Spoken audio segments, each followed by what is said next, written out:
Welcome to the Estate Professionals Mastermind Podcast, a podcast for estate professionals who earn more, work less, and make a huge difference in their communities. If you get value out of this free content, be sure to check out probatemastery.com, where you can get live classes, access to weekly coaching, and valuable courses. To learn more, visit probatemastery.com. Now let's jump into this week's content. All right. Good morning. Good afternoon. Welcome to Probate Mastery's real estate coaching call. We do this every week on Tuesdays, 11 a.m. Pacific time. 2 p.m. Eastern time, and everything in between or either side. I'm Bill Gross at Bill Gross Probate.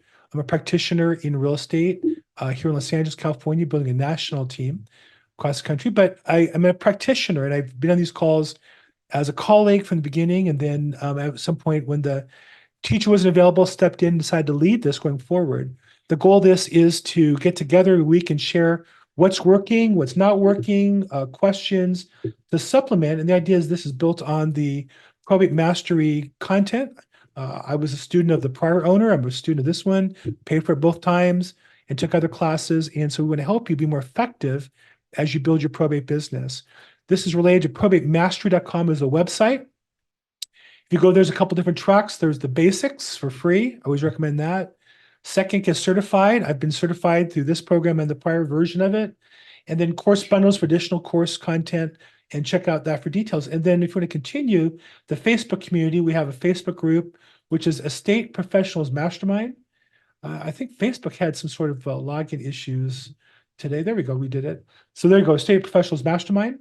And we have 7,000 members come in here, and we'll promote our program, as well as you can ask questions, look for referrals for agents, attorneys across the country. Separately, I host Probate Weekly every Thursday at 4 p.m. Pacific time. If you're interested, go to probateweekly.com or bring this page, put your email in, and you can register for reminders, or scroll below if you want to go to your favorite audio platforms or the YouTube channel as well. And then I have a Facebook group as well, Probate Weekly. And you can go here not only to ask for referrals across the country for attorneys or agents, but post your probate-related content to help you get more views and posts and likes and all that good stuff. My link tree for more information from me is linktr.ee/Bill Gross, and that's where you can find everything on me. So this is meant to be participative. I can tell you, you make more money if your video's on. You make more money if you ask questions and help other people along the way. Though you should feel free to also put questions in the chat box. And love to help you guys today. I always have content I can talk about. It's funny, I was talking to a professional coach who does podcasts. She launches podcasts for agents. So she interviewed me. And I said to her, you could wake me at 3 a.m. and I could probably just wash my face and do an hour talk on probate. And you could wake me the next day and I could do it all over again with a different content. And I think when you find your passion is something you want to talk about, the fact that you don't want to talk about it means you haven't done it enough to feel comfortable, and or haven't yet found that spot that you're really comfortable in. So I want to urge you all to find that place, and we're here to help you find that along the way.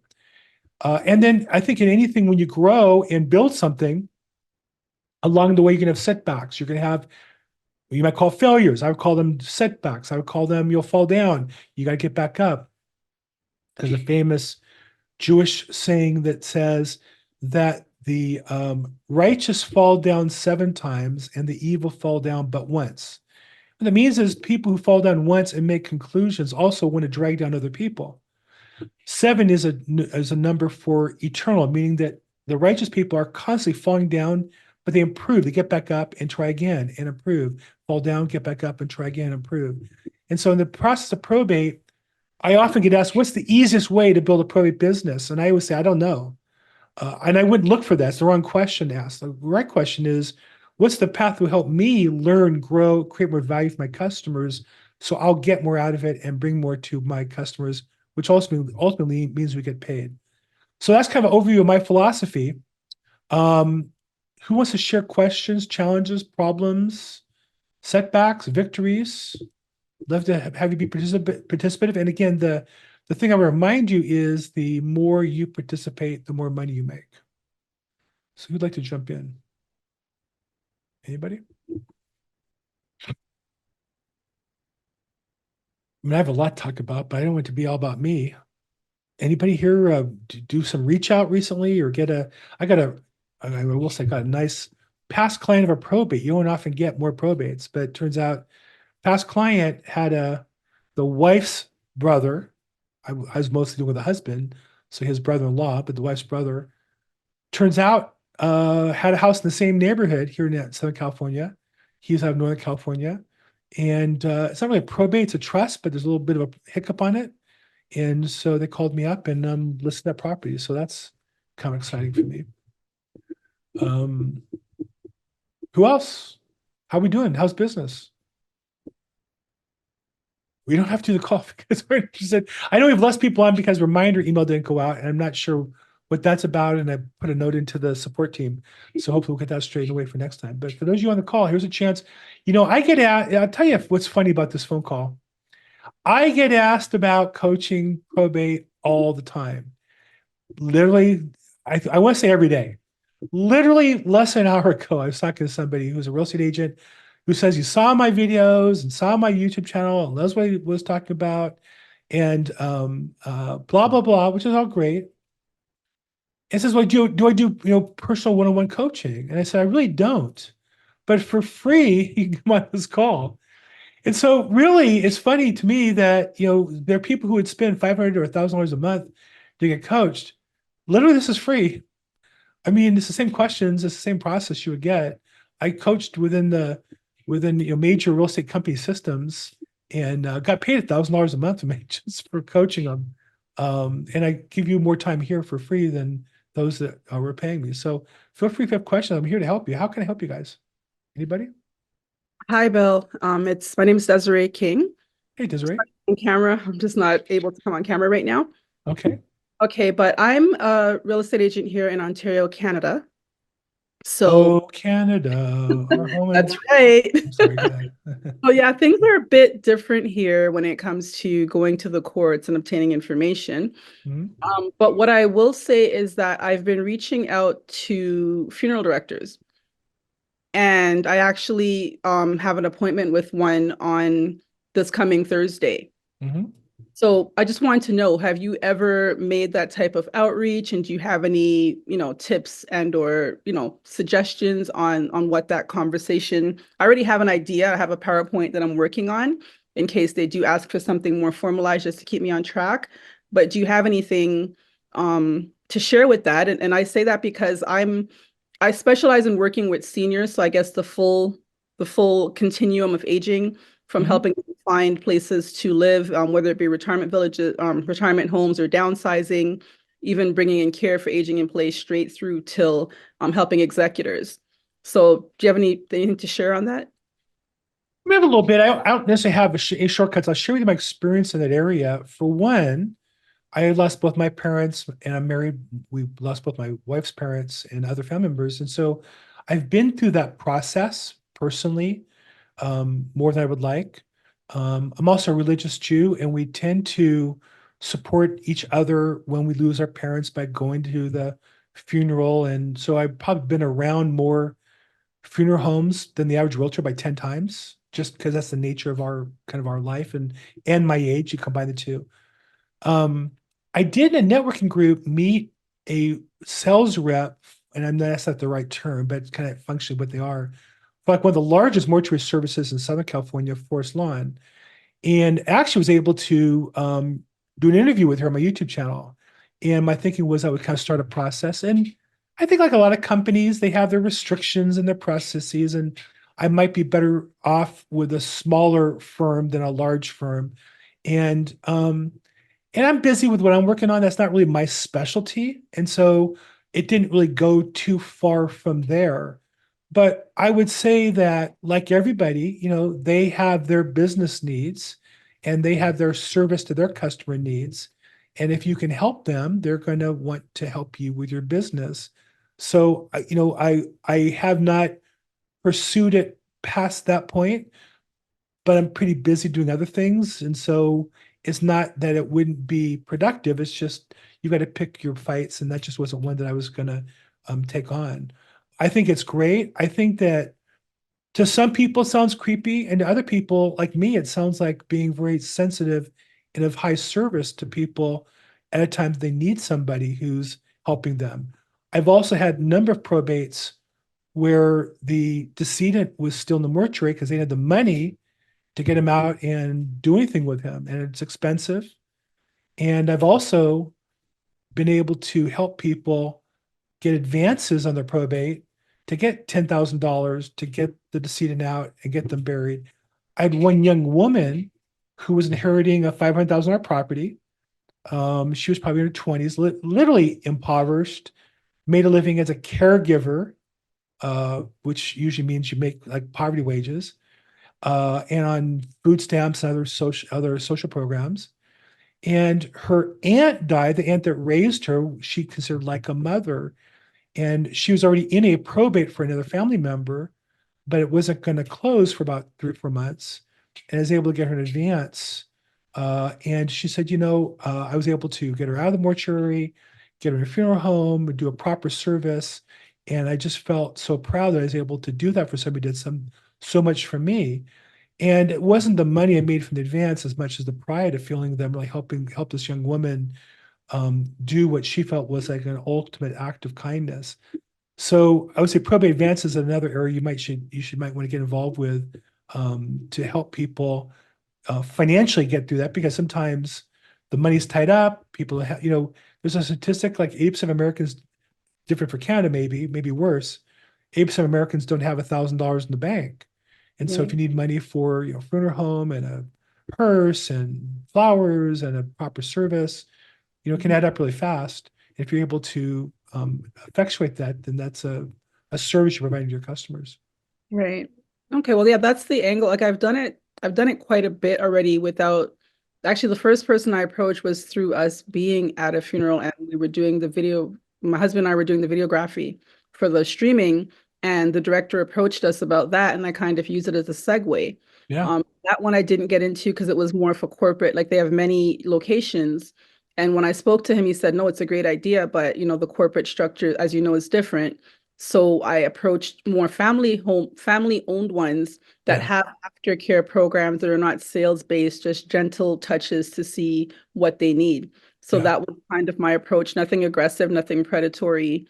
Just saying, if there's a widow at home, does she need help? A lot of times people have a difficulty disposing of their loved ones' clothing and stuff like that. So it's more coming from that angle and then seeing where it goes by making that connection with the family. I think you're on the right track. The goal is always, the North Star should always be, how can I be of service or value? Mm-hmm. And then put together those services. Right. And I also think if I have one critique of people who go through the probate mastery training, and I'd have to go back and look, I don't know if it's because they're directed this way or this is how we as salespeople naturally go to, we tend to kind of spit out all the things we do rather than stop and ask questions and find out what they need and then offer that.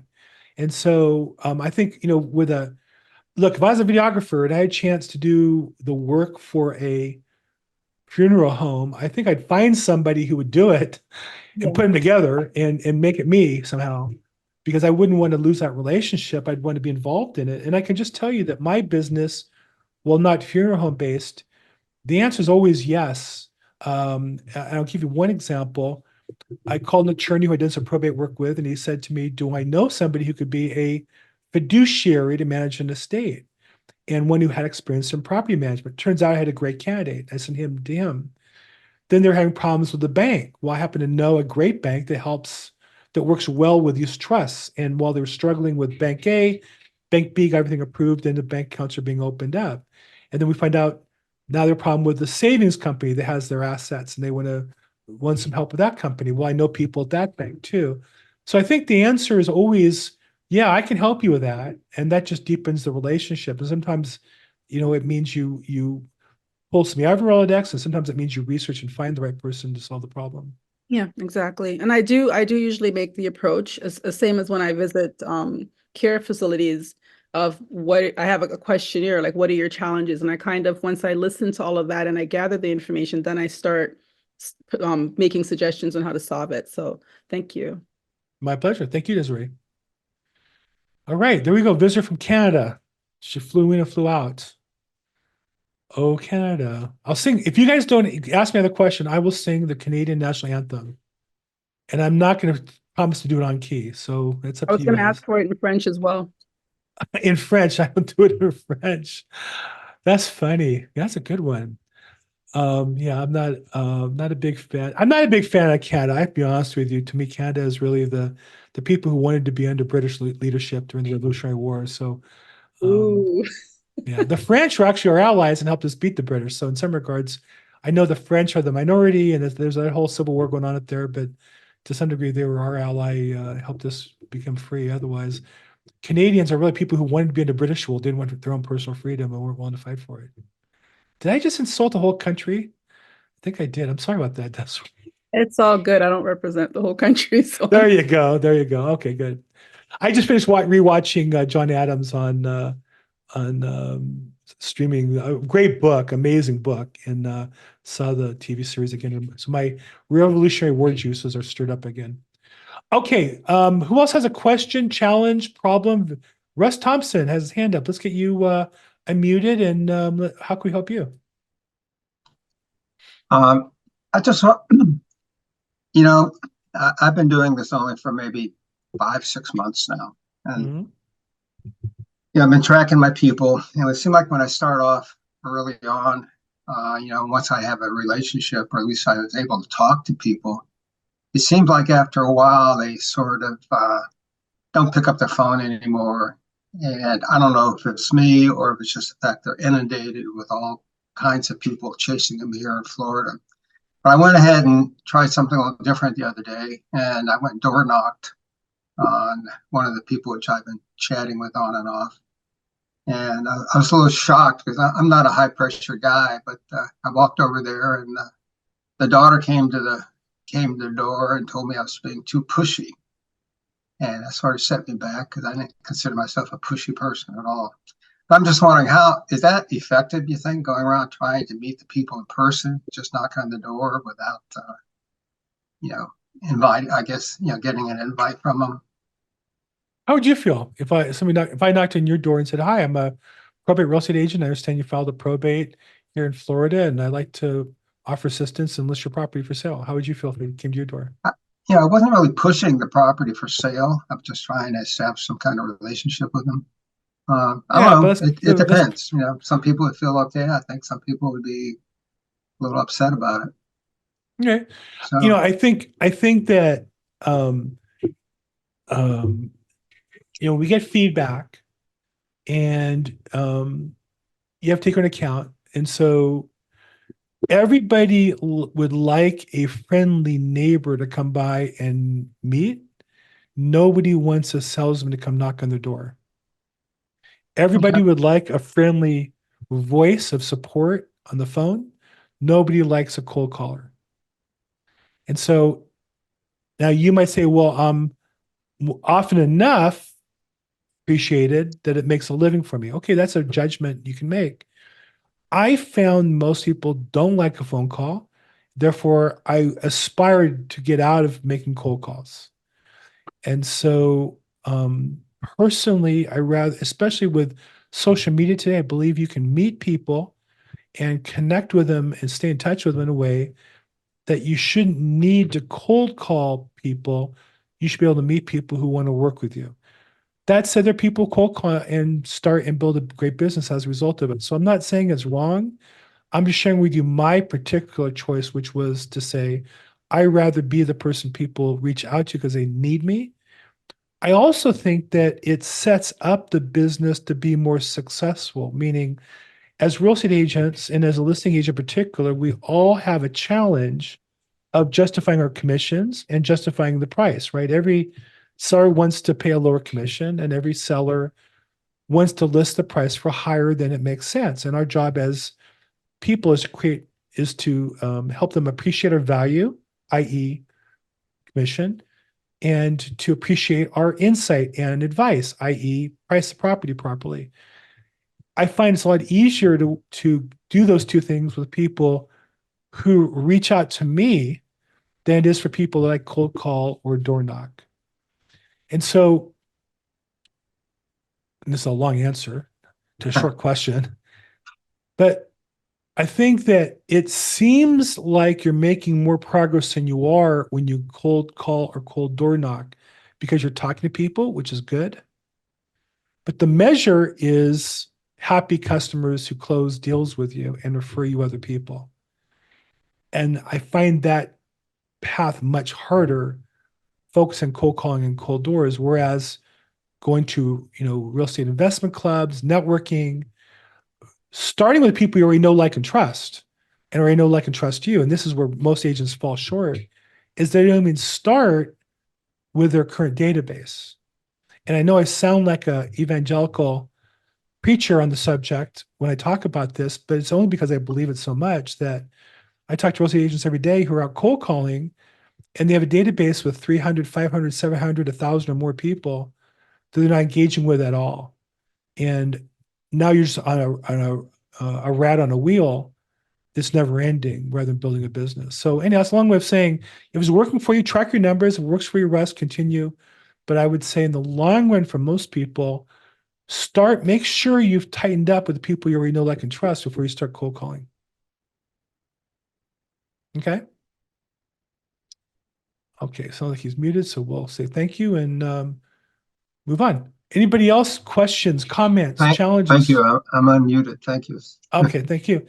Or anybody else, when I talk about that subject, again, I'm not against cold calling or cold door knocking.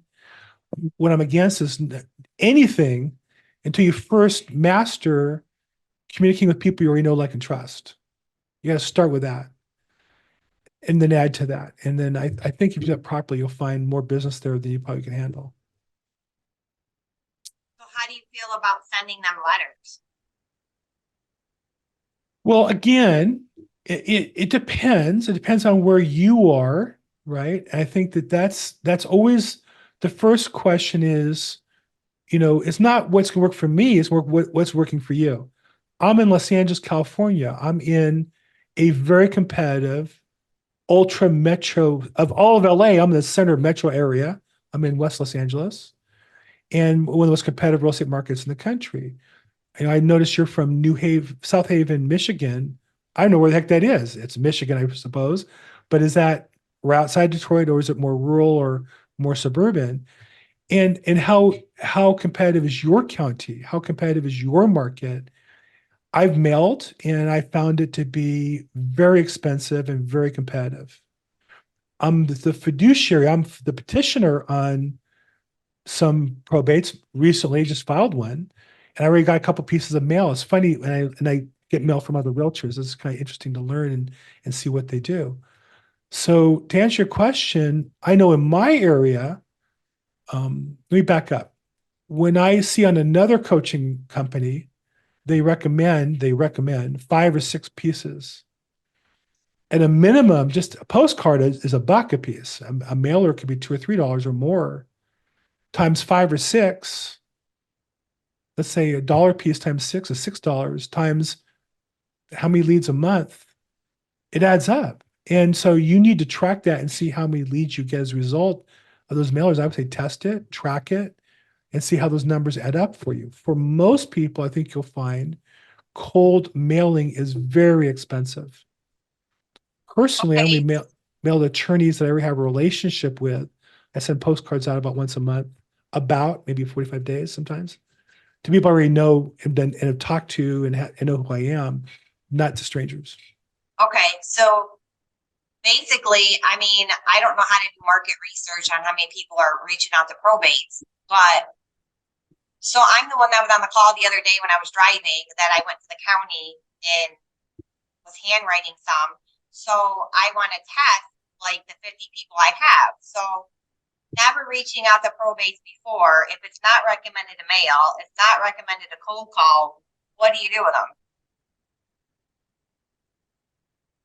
Well, what do I do with them, or what do I do for my business? Those are 2 different questions. Oh, well, both. I mean, you got to get started somehow, right? So Yes. I went and got some leads, and the petitioners, their phone numbers are right there. So I have the property address of the descent name, the petitioner's name, the petitioner's phone number, and the petitioner's address.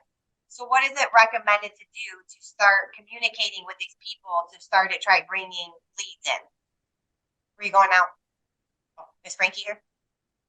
Well, okay. So again, the answer is going to vary based on who you are and where you are. Then, so I would Like I mail said, because I've it's never probably reached out to a probate person before.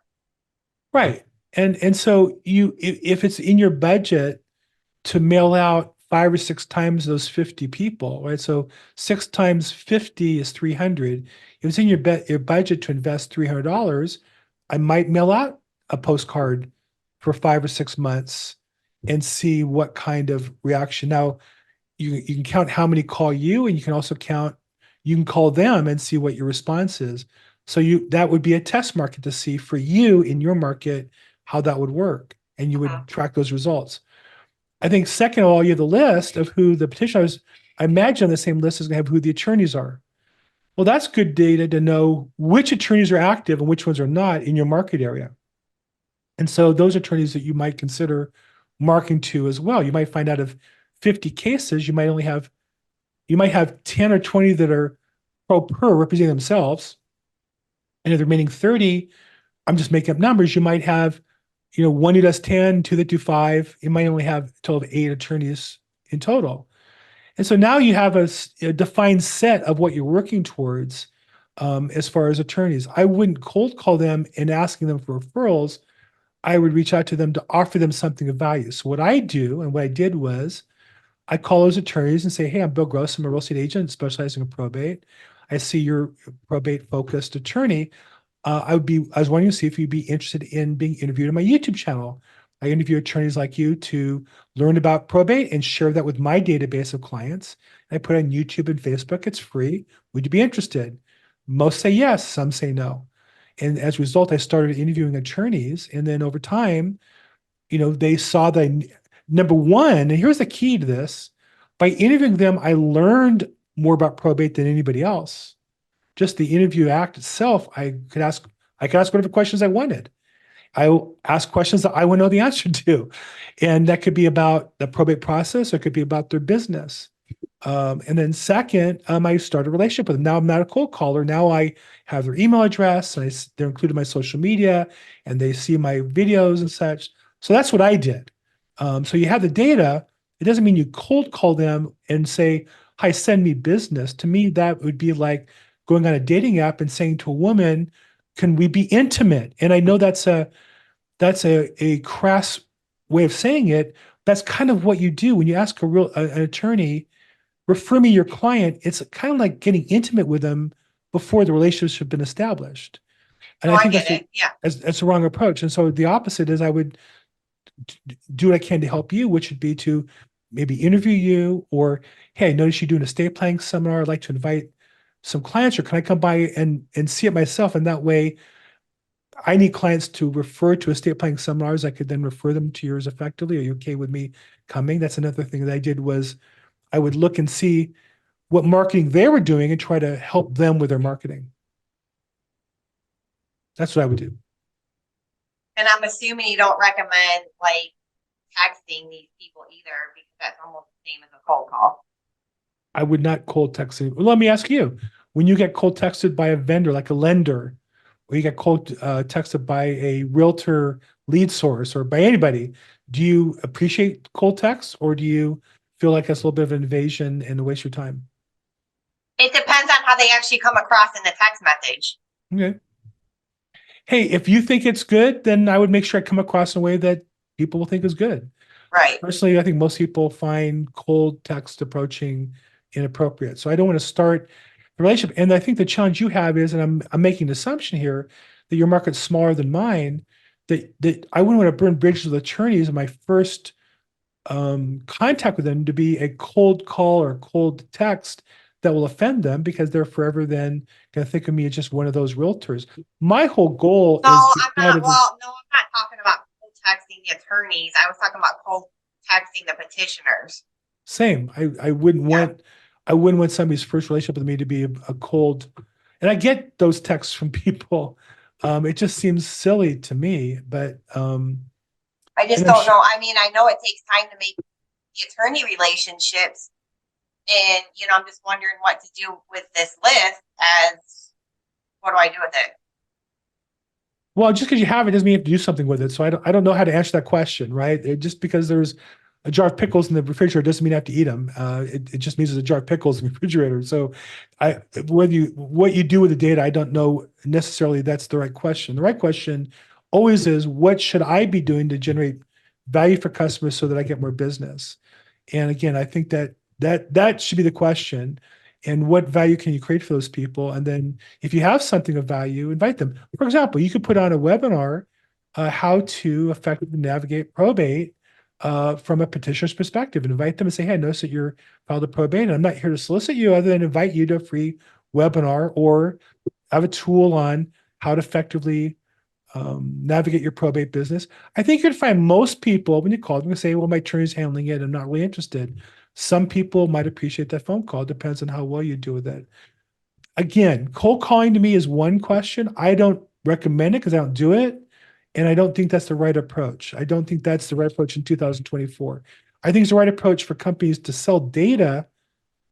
Let me back up. I think it's the right approach for companies who all they have to sell is data to tell you should cold call. I'm not selling any data. I'm just a colleague trying to help you. I think that I see too many real estate agents spend years not working their own database.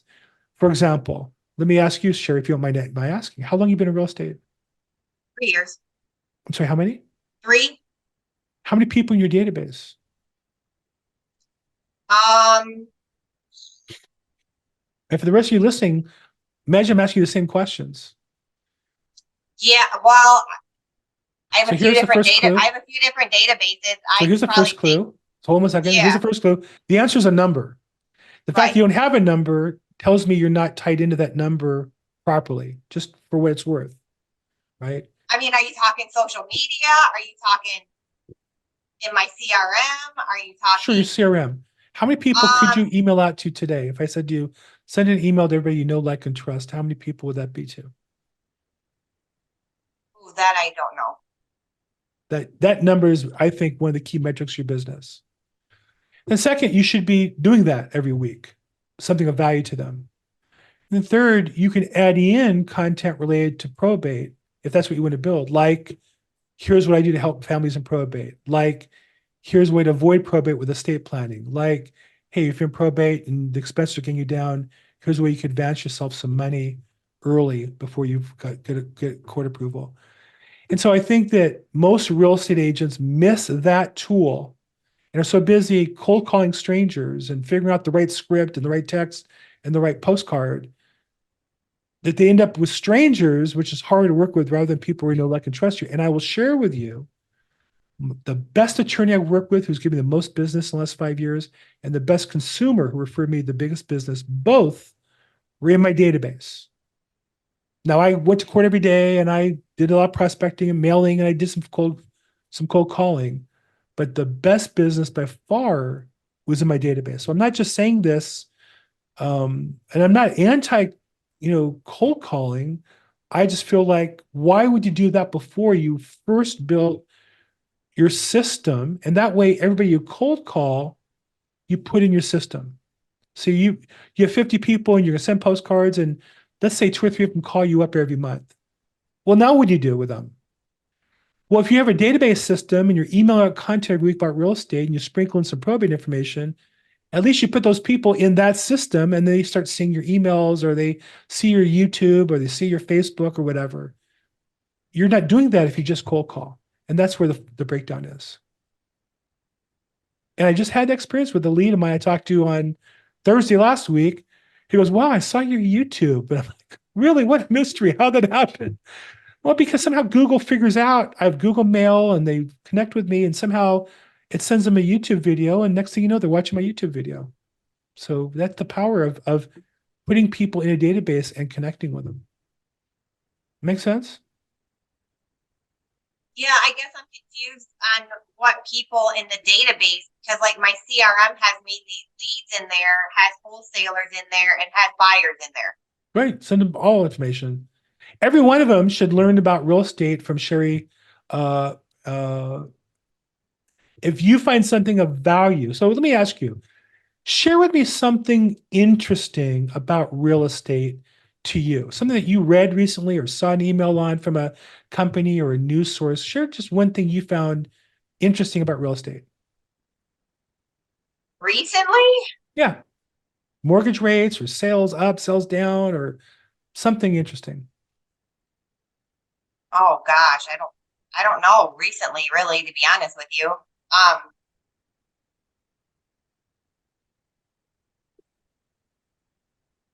I'm not sure off the top Or of my sales head. up, or sales up or down in your area of Michigan? Down. They're down a lot or a little bit?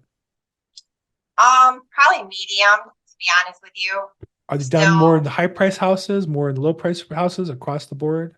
across the board, we're coming. Now stop for a It's been a second. mild. Stop for a second. Stop. Notice how interested you are in this conversation now? So what I'm sure you read something about sales being down. Why not share that with your database? You follow me? Like you read an article on whatever news or whatever website that said sales were down, and you're getting ready to explain this to me. I wanted to stop you because you're on the right track. But whatever triggered that in you, why not share that with your customers? You follow me? So if you got an email from any source or a news article you saw on any source that sales are down, why not share that with everybody in your database once a week? And then maybe, and I say share, just write a couple sentences. Hey, I saw this article in Yahoo News, Market Watch, Fox News, whatever. Sales are down by 34% in the greater whatever South Haven area, and call me for details. And then you also could do a short video and say the same thing and link to the thing there. So now you have an email, you have a Facebook video, you have a YouTube short, all based on something that you find interesting, not me, that you find interesting. Share that with everybody, every buyer, seller, wholesaler, realtor, funeral director, probate attorney.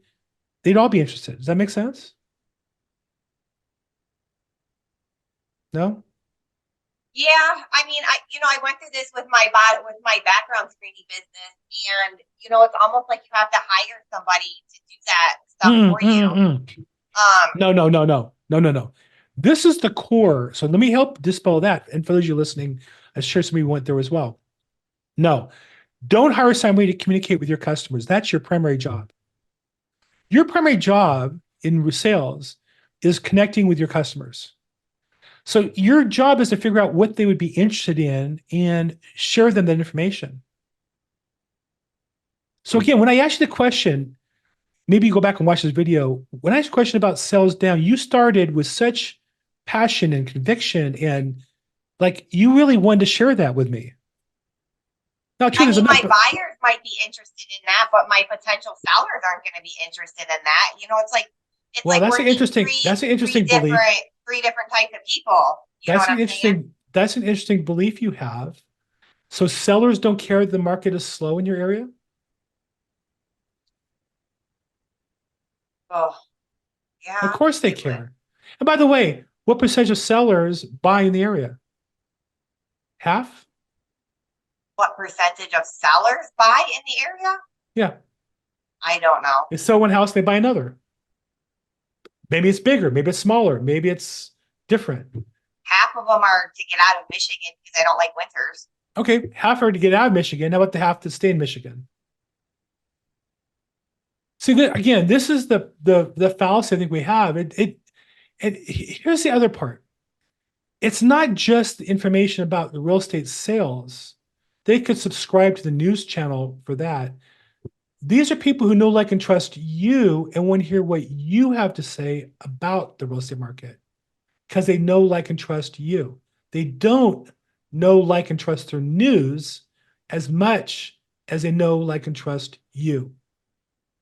And you want to play the role of being their greeter, their tour guide through the real estate market. And you want them to tune into you and what you have to say. And we miss that opportunity as real estate agents. And we turn it over to Redfin and Zillow, and they're glad to take it from us. And we turn it over to AI. But the truth is, neither Redfin or Zillow or AI will ever be as good as we will be. What you said about going into somebody else, Redfin and Zillow will be better than that other person. They won't be as good as you. This is one of our core activities, is communicating with our customers. One of the most important things we do is communicate with customers.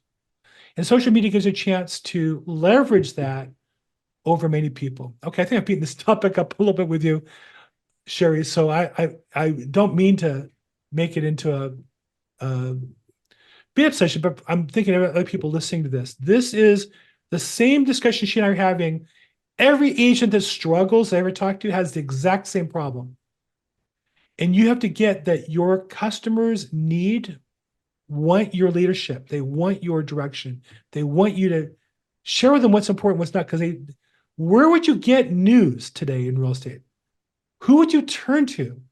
If not Sheri, if you live in South Haven, or Bill Gross if you're in LA, where would you get your real estate information from? Most of it's such junk today. The only times it's just junk. It's just advertisement, fake news as advertisement, really. And our job as agents is to lead our customers by giving them good information, showing them the bad information and pointing out why it's bad, or giving them the good information. And they want it. And yes, our buyers want it, our sellers want it, wholesalers want it, vendors want it, your mortgage lenders want it, your realtor competitors want it. And the more people you can share information with, the more powerful you're going to be. So I don't know, that's a long discussion on that topic, Sheri. I didn't mean to draw out too much. Does that make some sense at all? No, it's okay. Yeah. Okay. Thank you. Thank you so much. We'll move on a little bit, but thank you for playing with that with me. In the notes, I see they're not going to lower interest rates this year. So Connie, for Sarah says, not going to lower interest rates, and Connie says 6% are great rates, mean the economy is healthy. Connie and Sarah, both those are two good things you can send out to your customers, right? Sarah could write out, they're not going to lower interest rates, and why you think that's true. And Connie could write why 6 and 7% rates are great, and why that means the economy is healthy. So again, I think that we need to have a targeting message. So okay, so some of you have any other questions? Yeah, I think there's nothing wrong, Sarah, with segmenting your emails as well. I just think you should have one weekly piece to everybody. That's not about, hey, list with me or sell with me. It's, I'm your resource for information about the market. I'm your finger on the pulse of the market. I'm the expert in the field who can give you real world information, because that's really what you're doing. And for those of you who say, well, who am I to say that? I would just remind you from the movie Catch Me If You Can with Leonardo DiCaprio, where he plays a famous criminal who impersonated a lot of different people, including a high school substitute teacher, Frank Abagnale. When they asked him, Frank, well, you're in high school, how'd you pretend being a high school teacher when you're in high school? And he said, what I realized was the kids in school, as long as I knew one chapter ahead of them, I was the teacher. You as a realtor don't need to know everything about real estate. You just need to know one more piece of information than your customers don't, and deliver that to them, and they'll appreciate it. It's not deceptive. That's called giving value to your customers. So, Sarah, once you have a email that you can send out to all your clients, then I might look into segmenting buyers and sellers and so on. But I think for now, you want as wide an audience as you can, and you need to build out the top of the funnel, and that's the purpose of that email. Okay, got a lot onto that topic. Wow. Other questions, comments? I see some hand clapping. Thank you. I always appreciate being told I'm right, so thank you so much. Was I my soapbox too much today? I don't know. I spent this morning with 2 or 3 coaching calls with different agents who are struggling with the same topic, and I just hear the same thing over and over again. And to me, the solution is so plain and right in front of us. And I hope to help you guys move in that direction. Other questions, comments? Thank you, Connie. No? We can wrap up if we don't. We have a smaller group today than normal. I think because the marketing email, I don't see Lou on the call either, but I don't think the marketing email went out. So unless you guys have any other questions or comments, maybe we'll wrap up. Just to go back to where we are, this is the coaching call for probatemastery.com. And there you'll find 3 different tracks. There's a basics track, which is free. We're gonna get certified in probate real estate, a certification program. I think the best in the business, not the easiest or fastest, but gives you the best perspective of the industry. In my experience, I've taken, I think, 4 or 5 of them, lost track of them. And the course bundles, individual classes you can take as well to supplement your information. And then there's a Facebook community. You can go to Estate Professionals Mastermind, where we'll continue the conversation, promote future events, as well as feel free to reach out for referrals or of realtors and or attorneys. My name is Bill Gross. I host probateweekly.com, probateweekly.com. And if you go there, you'll get pushed to this page and put in your email address and you'll sign up and get reminders on that. That's a weekly call due Thursdays at 4 p.m., which is an interview format with usually attorneys. Last week was with a great real estate agent. And here's the audio version and the YouTube version if you scroll down. Then I host probateweekly.com. I'm sorry, Probate Weekly in Facebook. You can continue the conversation there. Also, you can post your probate related content inside my Facebook group to get more likes and clicks and all that good stuff. So I'm at Bill Gross Probate on social media. You can call, text, or email, or reach out to me. This is Probate Mastery. We do this every Tuesday, 11 a.m. Pacific, 2 p.m. Eastern Time at probatemastery.com. Thank you, everybody. Have a fantastic week. I appreciate your help. Thank you so much.